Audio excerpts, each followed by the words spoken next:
Good evening, स्वागत है आपका हॉट स्टॉक के एक और ब्रेक फ्री एडिशन में। और विदाउट एनी ब्रेक हम आपके सवालों का जवाब लेंगे और आपके सवालों का जवाब लेने के लिए हमारे साथ लवलेश शर्मा जी जुड़ चुके हैं जो कि अपने सजेशंस देंगे। लेकिन सबसे पहले मार्केट अपडेट ले लेते हैं। आज निफ्टी 10,000 के नीचे फिसला और 2 हफ्ते के निचले स्तरों के करीब आज बाजार बंद हुआ और सेंसेक्स 259 अंक नीचे बंद हुआ। और निफ्टी की बात करें तो आज 79 अंक गिरकर निफ्टी बंद हुआ। सेंसेक्स 32,000 के ऊपर बंद होने में लेकिन कामयाब रहा है। लेकिन निफ्टी की बात करें तो 10,000 के नीचे फिसल गया है और 79 अंक की कमजोरी आज निफ्टी में देखने को मिली है। मिड कैप और स्मॉल कैप शेयरों में नजर डाले तो आज यहां पर जोरदार बिकवाली थी। आज काफी सारे कंपनियों के नतीजे भी आए और उसकी वजह से भी आज मिड कैप स्मॉल कैप कंपनियों में प्रेशर देखने को मिला। लेकिन आज बाजार में जो सबसे बड़ी न्यूज थी वो थी शेल कंपनियों की, जिसकी वजह से बाजार में बिकवाली हावी थी। सेबी ने 331 शेल कंपनियों की सूची जारी की है, जिसकी वजह से अब उन कंपनियों के खिलाफ अब एक फॉरेंसिक ऑडिट भी होने की बात की जा रही है, जिसके चलते आज बाजार में भारी बिकवाली देखने को मिली है। और फोकस में थी आज ये तमाम कंपनियां, जिस खास करके हेवी डेट जो कंपनियां थी वो आज काफी फोकस में थी और इन सभी शेयरों में आज हमने देखा कि कमजोरी भी देखने को मिल रही थी। लेकिन एक बार एक नजर कर लेते हैं एफआईआई डीआईएस के आंकड़ों पर भी। एफआईआई डीआई के आंकड़ों पर नजर डाले तो आज दोनों की तरफ से खरीदारी देखने को मिली है। एफआईआई ने करीब 15,000 करोड़ की खरीदारी देखने को मिली और डीआईएस की तरफ से करीब 790 करोड़ की खरीदारी आज के कारोबारी सत्र में देखने को मिली है। लेकिन अब सवाल लेने का समय आ गया है और आप भी हमारे साथ जुड़ना चाह रहे हैं तो आप हमें टोल फ्री नंबर पर कॉल कर सकते हैं जो लगातार आपकी स्क्रीन पर फ्लैश होंगे। और इसके अलावा फेसबुक और व्हाट्सएप के जरिए भी आप हमसे सवाल पूछ सकते हैं। लेकिन एक रिक्वेस्ट है, जब आप अपना सवाल पूछे तो टीवी का वॉल्यूम कम रखें सो दैट हम आपको ठीक तरीके से सुन पाए और ठीक तरीके से आपका सवाल ले पाए। और आपके सवालों का जवाब देने के लिए आज लवलेश जुड़ चुके हैं हमारे साथ। लवलेश, पहले तो ये बताइए कि आज बाजार में जोरदार कमजोरी थी, 2 हफ्ते के निचले स्तर पर बाजार बंद हुआ, तो कल जब मार्केट खुलेगा तो कल के लिए क्या रणनीति होगी, खासकर कि मेटल शेयरों के लिए? आज बाजार कमजोर था लेकिन मेटल शेयरों में एक अच्छा मूवमेंट देखने को मिल रहा था, तो मेटल शेयरों को लेकर क्या रणनीति कल होगी कल के बाजार में? Very good evening Puja. I think market गिरा है शेल कंपनी का, जैसे आपने बिल्कुल पॉइंट आउट करा, वो एक ट्रिगर हो सकता है। और दूसरी अगर तरफ हम देखें तो वोलेटिलिटी इंडेक्स में एक तेजी देखने को मिली है। पर देखने वाली बात ये भी है, जब वोलेटिलिटी इंडेक्स में हमने तेजी देखी है, 24 से 25 मई का आप डेटा देख लीजिए, 26 से 27 जून के आसपास का डेटा देख लीजिए, तो हमको एक बॉटम मिला है निफ्टी में, क्योंकि इनवर्स रिलेशनशिप है। तो यहाँ कोई सी भी गिरावट टूवर्ड्स 9900 आती है और वोलेटिलिटी इंडेक्स अगर 13 को पार नहीं कर पाता है तो मैं यहाँ पर आपको बाय ऑन डिप्स की रणनीति दूंगा। जहाँ तक कि कल की बात है, शॉर्ट टर्म में जिस तरह से वोलेटिलिटी बढ़ी है तो एक बार हम एक स्पाइक देख सकते हैं, मे बी टूवर्ड्स 9920, 9930। पर अगर आपको उन लेवल्स के आसपास मिले तो बाय की रणनीति रखिए।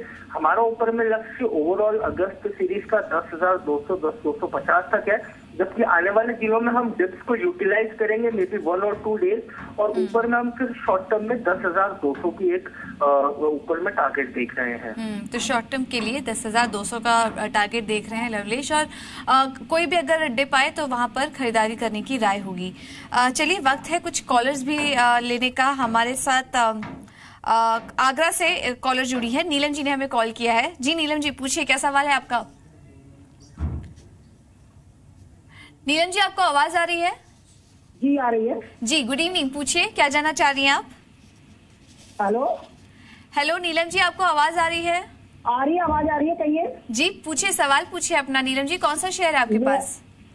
जी मेरे पास डॉक्टर रेड्डी है और हिंदुस्तान कॉपर है।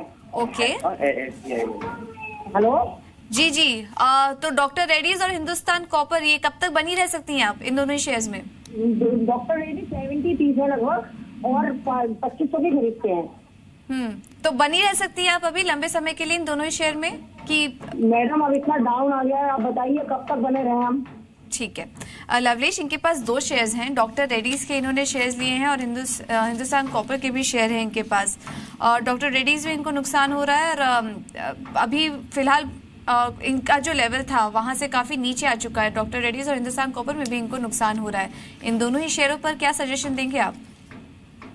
राइट, मैं डॉक्टर रेड्डी का बता देता हूँ नीलम जी को। Might be on the basis of sentiment एक चीप वैल्यूएशन और ओवरऑल जो एक गिरावट आई थी, पर मैं यहाँ सलाह दूंगा आपको, आप अपना नजरिया थोड़ा लंबा करें नीलम जी। आई थिंक एक फॉलिंग नाइफ कैच हुई है यहाँ पर। जहाँ तक के ओवरऑल स्टॉक में सपोर्ट की बात है, काफी लॉन्ग टर्म सपोर्ट आता है स्टॉक में अराउंड 1890 टू 1940, वहां पर ये बॉटम आउट हो जाना चाहिए। फार्मा स्टॉक्स के साथ प्रॉब्लम ये है कि हाउ लो इज लो, तो हम यहाँ पर एक अंदाजा लगा सकते हैं कि 1900 के आसपास बॉटम आउट हो सकता है। जबकि मैं इनको एक सलाह दूंगा 1810 का स्टॉप लॉस लगाइए, क्योंकि वो अगर ब्रेक होता है तो और नीचे एक गिरावट आ सकती है। तो जब तक कि स्टॉक 1890 से 1900 के ऊपर है, आई थिंक एक पुल बैक आ सकता है। और जहां तक कि एक पुल बैक आएगा तो 2200-2300 और फिर over a period of time हम ऊपरी स्तर देखेंगे। बट थोड़ा लंबा नजरिया रखेंगे तो काफी कुछ आई थिंक कॉस्ट इनकी मिल सकती है। दूसरा, हिंदुस्तान कॉपर इन्होंने पूछा है, आई थिंक इस स्टॉक की ओवरऑल ट्रेडिंग रेंज लास्ट एक साल में अगर आप देखें तो 72 रुपए से 60 रुपए की रही है। तो अभी हमको lower part of the trading range मिल रहा है। इनको सलाह दूंगा आप 57 का स्टॉप लॉस लगाइए। फिर से तेजी आती है स्टॉक में टुवर्ड 70-71 तो एग्जिट हो जाएगा। इनका एक्विजिशन प्राइस काफी ऊपर है, तो स्टॉक में टिकाऊ ब्रेकआउट 75 के ऊपर आएगा, जहां से हम इसमें एक नई रैली देखेंगे। तो आप 57 के स्टॉप लॉस के साथ होल्ड करें। तो ये दोनों स्टॉप लॉस सुझा दिए गए हैं आपको, डॉक्टर रेड्डीज के लिए भी और हिंदुस्तान कॉपर के लिए भी। स्ट्रिक्ट स्टॉप लॉस के साथ इन दोनों ही शेयरों में फिलहाल बनी रहने की राय होगी। चलिए, दिल्ली से हमें कॉल किया है आशीष जी ने। आशीष जी नमस्कार, पूछिए कौन सा शेयर खरीदा है आपने? हाय मैम, मेरे पास दो शेयर्स हैं। एक तो नवभारत वेंचर्स है, 3500 shares at I think an average price of around 145. Okay, and so that's first stock, and the second stock is Orbit Exports at 180 for like 2200 shares. 180 के लेवल पर आपने लिया, ओके। और कब तक बने रह सकते हैं आप आशीष? कुछ टाइम फ्रेम आपने डिसाइड किया है? लंबे समय के लिए होल्ड कर सकते हैं दोनों ही शेयर को? Yeah, I think, originally I just got caught up in, the movement that these shares showed like last couple of weeks. So originally तो मैंने, trading के लिए लिया था, but I think with the loss that I'm carrying right now, I'll have to like stay in for some time. So, maybe like 6 months to a year is the time frame that I'm looking at. Orbit Export, you said your buying price is around 180, right? Yeah, Orbit Exports is at 180. Okay. And Navbharat Ventures is at average at around 145. Right. लवलेश क्या राय देंगे? Navbharat ventures में यहाँ भी इनको नुकसान हो रहा है, इन्होंने एवरेजिंग भी की थी, और ऑर्बिट एक्सपोर्ट्स ये इन्होंने काफी ऊपरी लेवल पर ले लिया है, शायद 180-85 के लेवल्स पर इन्होंने लिया, यहाँ पर भी इनको नुकसान हो रहा है, तो क्या सजेशंस देंगे? I think Navbharat venture I would suggest to Ashish की होल्ड करें। स्टॉक काफी वोलेटाइल है, तो एक साइडवेज कंसोलिडेशन में अप्रैल से और एक फॉर्मेशन कर रहा है समवॉट ट्रायंगल पैटर्न। तो स्टॉक में जो टिकाऊ ब्रेकआउट आएगा वो 145 के ऊपर आएगा।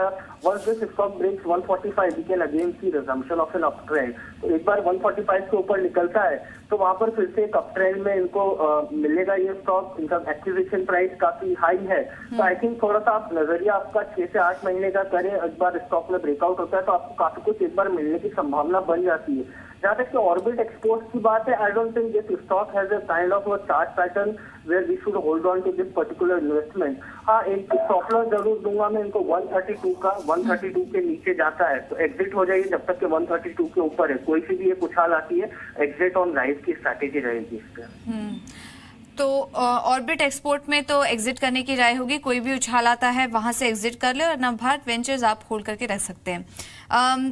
दिल्ली से हमारे साथ एक और दर्शक जुड़े हैं, नीतू जी ने हमें, माफ कीजिएगा, नीतू जी ने हमें कॉल किया है। नीतू जी नमस्कार। नमस्कार जी, पूछिए क्या जानना चाह रही हैं? हाँ जी मैम, मेरे को IFCI शेयर्स लिए हैं मैंने 2000 शेयर्स। ओके, आपको तो काफी नुकसान हो चुका है, ये लिया कब था आपने? हाँ जी मैम, मैंने ये कुछ 3-4 साल हो गए मैम, 4 to 5 years। काफी लंबे समय होल्ड भी कर चुकी हैं आप, लेकिन फिर भी आपको फायदा नहीं हो रहा है यहाँ पर। और IFCI को लेकर कुछ कंसर्न भी है, NPA लेवल्स को लेकर भी कुछ कंसर्न है। लवलेश, IFCI काफी ऊपरी की खरीद है और लंबे समय से होल्ड कर रही हैं इस शेयर को, लेकिन नुकसान काफी हो चुका है, तो अब क्या सजेस्ट करेगा? कोई दूसरा शेयर अगर इसके बदले आप इनको सजेस्ट करेंगे तो वो क्या होगा? कौन सा शेयर आप सजेस्ट करेंगे? IFCI में मैं नीतू जी को बोलूंगा, आपने काफी एक लंबा समय दे दिया है। इनफैक्ट आपका जो ओवरऑल होल्डिंग पीरियड रहा है स्टॉक का उस पर्टिकुलर ड्यूरेशन में मार्केट ने ऑलमोस्ट 36 से 42% रिटर्न दिया है। तो अगर आप निफ्टी में भी इन्वेस्ट करते या निफ्टी के एक शेयर भी खरीदते तो आपको रिटर्न अच्छा मिलता। तो आई थिंक आप इस स्टॉक में स्टॉप लॉस लगा लीजिए अराउंड 20 का। कोई सा भी उछाल आता है तो एग्जिट करने की सलाह रहेगी, क्योंकि यहाँ से और स्टॉक को 20 रुपए चलना पड़ेगा। That's almost doubling the price. तो आई थिंक काफी कुछ इररिलेवेंट लगता है दिस पॉइंट ऑफ टाइम जब मार्केट में भी एक हाईएस्ट वैल्यूएशन पे हो।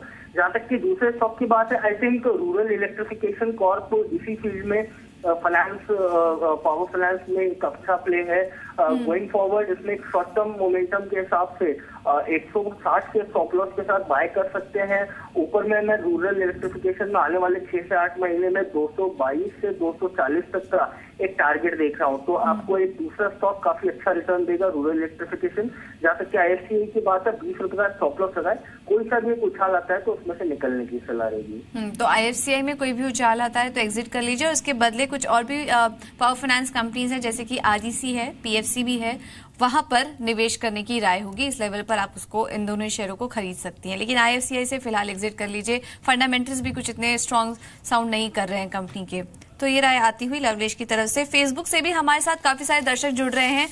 गौरव जैन जी ने हमें मैसेज किया है और इनका सवाल है NBCC पे 250 शेयर्स इन्होंने 212 के भाव पर लिए हैं और लगभग इनकी खरीद के आसपास ही ट्रेड कर रहा है। मुझे लग रहा है शायद हाल ही की खरीद होगी इनकी NBCC में।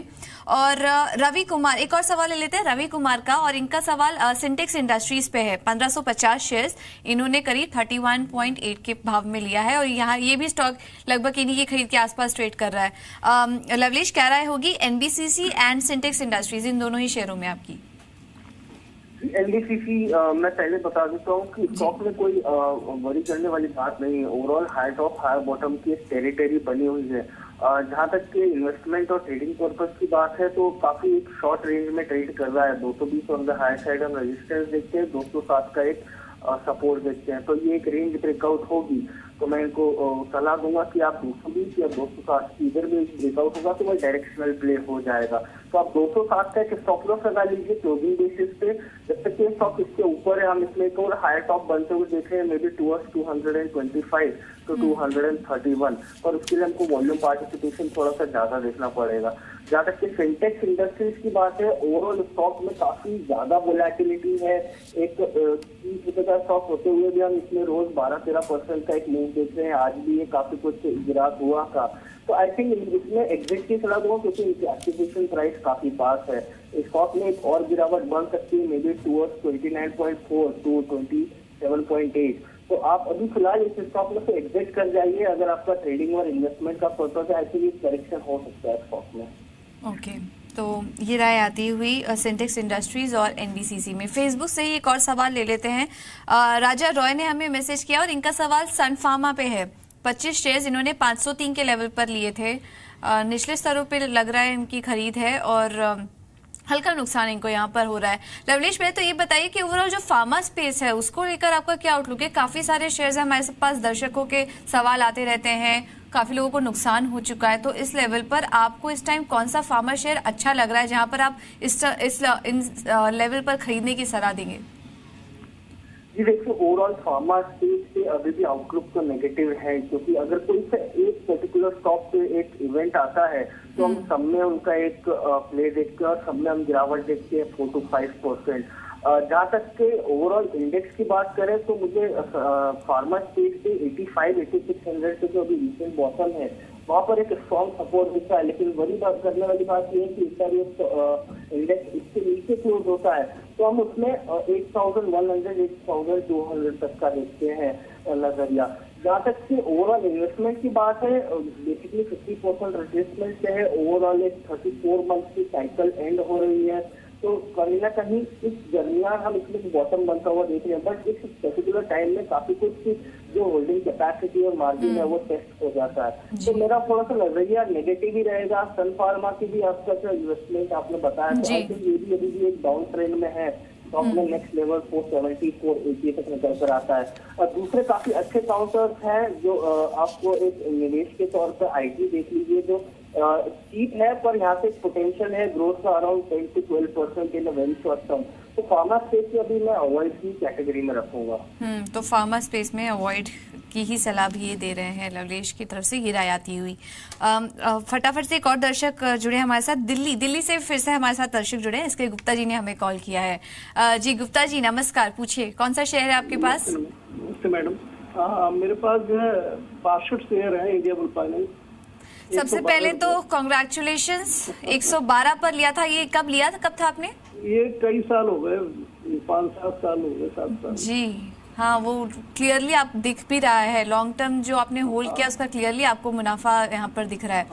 मैडम ये जानना चाह रहा हूँ कि ये शेयर में रखूं लॉन्ग पीरियड के लिए और इतने साल के लिए रख सकता हूँ, तो आप मेरे को बताएं कि जो है या इसको बदल के कोई दूसरे शेयर कोई अच्छे हो वो ले लूं? बिल्कुल, क्वांटिटी ज्यादा हो जाए। हाँ जी बिल्कुल।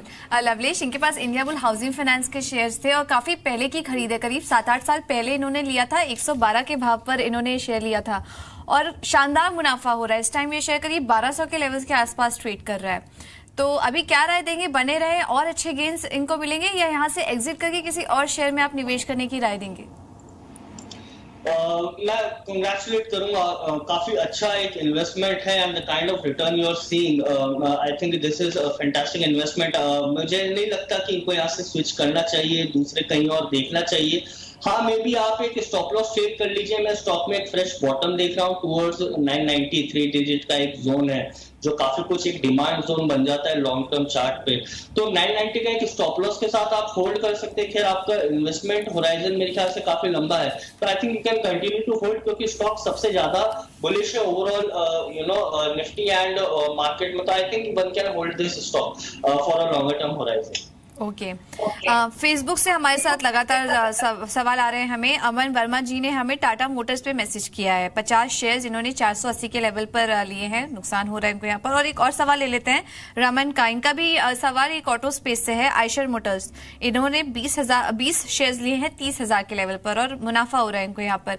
और कल टाटा मोटर्स और आयशर के नतीजे भी आने वाले हैं और काफी एक्शन पैक दिन रहेगा ऑटो कंपनी के लिहाज से। दोनों ही ऑटो स्पेस से नतीजे आ रहे हैं। टाटा मोटर्स के अगर नतीजों की बात करें तो Q1 में जेला के वॉल्यूम्स में काफी अच्छी बढ़त हुई थी और इस बार हम मुनाफे में, लेकिन यहाँ पर कमजोरी देखने को मिल सकती है। मुनाफे में करीब 25% की गिरावट देखने का अनुमान है और एबिटा और बिक्री के फ्रंट पर भी नंबर्स कमजोर दिखाई दे रहे हैं। वहीं आयशर के नंबर्स पर अगर नजर डाले तो यहाँ पर एबिटा के फ्रंट पे तो स्ट्रॉन्ग नंबर्स देखने की उम्मीद की जा रही है, लेकिन मुनाफे और रेवेन्यू के फ्रंट पर, रेवेन्यू में फ्लैट बढ़त, करीब 4-5% की बढ़त की हम उम्मीद कर रहे हैं और मुनाफे में भी 2.5% की गिरावट का अनुमान है। तो ये पोल जी बिजनेस की तरफ से आयशर मोटर्स और टाटा मोटर्स के नतीजों का अनुमान है। कल नतीजे आएंगे।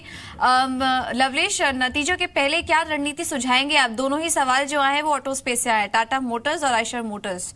तो नतीजों के पहले क्या रणनीति अपनानी चाहिए? कमजोर नतीजों की उम्मीद की जा रही है। नहीं, देखिए मैं आयशर मोटर्स का बता दूं, जहां तक कि मैंने सुना प्रॉफिट में है, 30,000 के आसपास की खरीदी है। तो एक इवेंट आने वाला है, वोलेटिलिटी बढ़ेगी। बेस्ट थंब रूल बोलता है कि आप अपना प्रॉफिट जो भी हो रहा हो ऑन द टेबल वो एक बार बुक कर लीजिए। आपका जो एक्विजिशन प्राइस है उसे 1 से 2% ऊपर लगा लीजिए ताकि स्लिपेज या कुछ कमीशन हो तो वो भी आपका बच जाए। तो आयशर मोटर्स में मुझे अभी भी ओवरऑल चार्ट स्ट्रक्चर बुलिश दिखता है। ऐसा कोई एक चार्ट पे स्ट्रक्चर भी नहीं है कि हम समझे इसमें गिरावट आ सकती है, क्योंकि इसमें एक next level of resistance around 33,400 आता है। और जहां तक कि ओवरऑल टाटा मोटर्स की बात है, 420 से 425 स्टॉक का काफी अहम सपोर्ट है। लास्ट कुछ सीरीज का ही एक्चुअली बॉटम है। तो यहाँ पर अगर ये स्टॉक 420 के नीचे क्लोज होता है कल, तो एक हम फर्दर गिरावट देखते हैं। 380, 385 तब लेवल निकल कर आते हैं। लेकिन ये स्टॉक अगर कल एक इवेंट प्ले में 420 का एक सपोर्ट होल्ड कर जाता है तो ये दर्शाएगा कि स्टॉक में काफी कुछ स्ट्रॉन्ग डिमांड है इन लेवल्स पे।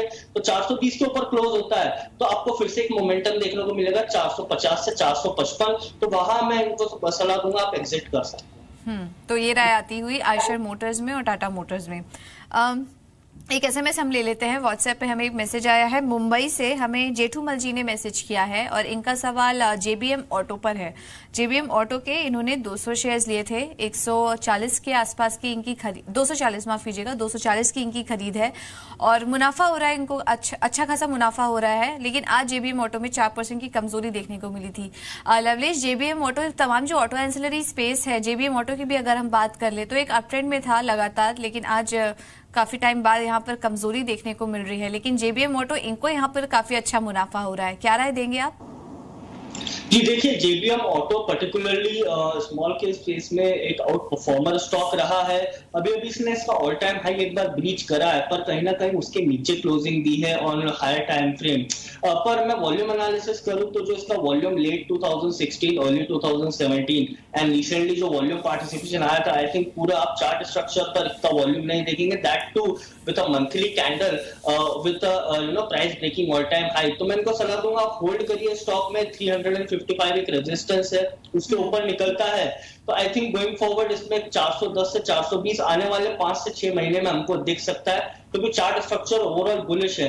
हाँ, ये जरूर कहूंगा कि आप एक ट्रेलिंग स्टॉप लॉस लगा दीजिए 312 के आसपास, जहां से आपका जो प्रॉफिट हो रहा है वो सिक्योर हो जाएगा। तो शॉर्ट टर्म में अच्छे गेन आपको देखने को मिल सकते हैं अगले 5-6 महीने में, लेकिन एक स्टॉप लॉस के साथ करीब 312 के स्टॉप लॉस के साथ आप इस स्ट्रिक्ट स्टॉप लॉस के साथ इस स्टॉक में आप होल्ड करिए।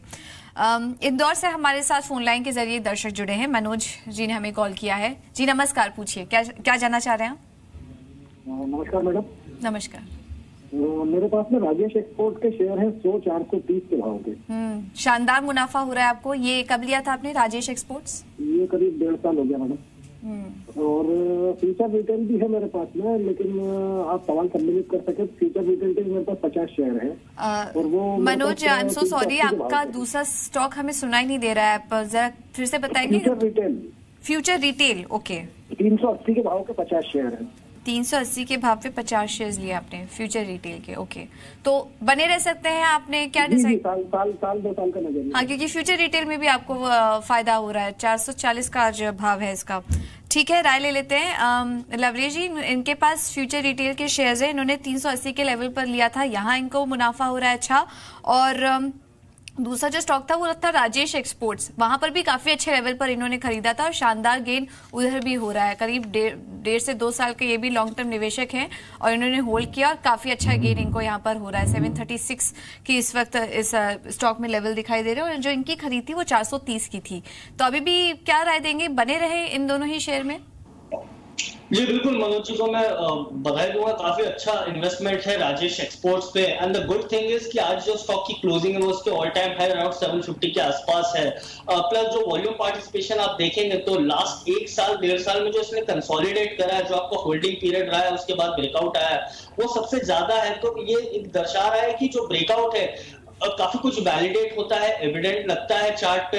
750 के ऊपर एक बार ये स्टॉक निकलता है, I think I won't be surprised to see this stock in 4 digit, क्योंकि the kind of volatility this particular stock has, एक तरफा मूवमेंट देता है, काफी हायर वॉल्यूम पार्टिसिपेशन भी है। तो आप होल्ड कर रखिए। आपको ट्रेल स्टॉप लॉस लगाना भी है तो 675 का लगा लीजिए। यहाँ से 200 से 250 रुपए और तेजी बन सकती है। जहां तक कि फ्यूचर रिटेल की बात है, मैंने शायद कल इसको रिकमेंड भी करा था, पर मुझे लगता है कि स्टॉक में वोलेटिलिटी बहुत है और एक साइडवेज से कंसोलिडेशन आ सकता है। तो आपको अराउंड 455-460 के आसपास मिले तो आप प्रॉफिट बुक करके निकल जाइए, क्योंकि स्टॉक में अब नेक्स्ट लेवल 465 का आता है, उसके ऊपर ब्रेकआउट होगा तो हम फिर से इसमें एक हायर टेरिटरी देख रहे हैं। बट शॉर्ट टर्म में आप एक बार मुनाफा बुक कर लीजिए। ओके, फ्यूचर रिटेल में आप मुनाफा बुक कर लीजिए। 465 के लेवल्स आपको फिर से दिखेंगे तो वहां पर एक फ्रेश खरीदारी करिए। ये राय आती हुई लवलेश की तरफ से। पंकज जी का मैसेज हमें आया है, इन्होंने भेल के शेयर्स लिए हैं 150 शेयर्स इन्होंने 135 के भाव पर लिया और लगभग इनकी जो खरीद है इसी के आसपास ये शेयर्स ट्रेड कर रहा है। फेसबुक के जरिए ही आया है हमें मैसेज। और इसके अलावा एक और मैसेज ले लेते हैं। नितिन का मैसेज आया है वेदांता पे, और वेदांता के इनके पास 100 शेयर्स हैं, 280 की इनकी खरीद है और यहाँ पर इनको मुनाफा हो रहा है। लवलेश, वेदांता और भेल में नुकसान हो रहा है और वेदांता में जो हमारे साथ दर्शक जुड़े थे वहां उनको काफी अच्छा मुनाफा हो रहा है। तो दोनों ही शेयरों पे क्या राय देंगे आप? देखिए, भेल काफी एक क्रूशियल सपोर्ट पे है। 133-134 ऐसे लेवल है जो हमको जून के लेट सीरीज में मिले थे, लेट मंथ में, वहां से 145 तक की हमने तेजी भी देखी थी। पर इस समय मुझे लगता है कि 131 अगर सस्टेन करेगा तो हम इसमें एक बाउंस बैक देखते हैं वापस से 140-141 की तरफ, तो वहां पर ये थोड़ा बहुत मुनाफा बुक कर सकते हैं। जबकि very short term I think 131 का एक स्टॉप लॉस तो लगा कर रखे, क्योंकि उसके नीचे स्टॉक में एक बार गिरावट बन सकती है 121 की तरफ। जहां तक के वेदांता की बात है, आई थिंक मेटल स्टॉक्स में जैसे कि हमने बात करी, ओवरऑल एक सबसे अच्छा मोमेंटम उन्हीं में बना हुआ है, खासकर टाटा स्टील के जो नतीजे से उन्होंने काफी कुछ एक पॉजिटिव बायस पूरे सेक्टर में बना रखा है। तो वेदांता में जो ब्रेकआउट आएगा 312 के ऊपर एक ब्रेकआउट आएगा 2015 के आसपास का जो हाई है स्टॉक में वो ब्रीच होगा तो तब इसमें और तेजी बनेगी। लेकिन जब तक के 311 नहीं तोड़ता तो आप एक बार मुनाफा का बुक कर लीजिए, क्योंकि स्टॉक काफी स्ट्रेस्ड है, करेक्शन आ सकता है, साइडवेज हो सकता है, तो आपका जो मुनाफा है वो कहीं ना कहीं कम हो सकता है। आप एक बार मुनाफा बुक कर लीजिए, 313 के ऊपर टिकाऊ मजबूती हमें वेदांता में भी आती हुई दिखी। तो वेदांता में ये राय आती हुई यहाँ पर फिलहाल प्रॉफिट बुक करने की राय होगी। और मेटल शेयरों में अच्छी तेजी भी थी, वेदांता में भी 3.5% की मजबूती आज देखने को मिली है। चलिए, वक्त है हॉट स्टॉक्स को यहीं समेटने का। लवलेश, बहुत बहुत शुक्रिया हमारे साथ जुड़ने के लिए और सभी दर्शकों के सवालों का जवाब देने के लिए। आपसे विदा लेने का वक्त है, लेकिन आप कहीं मत जाइए, बने रहिए जी बिजनेस के साथ।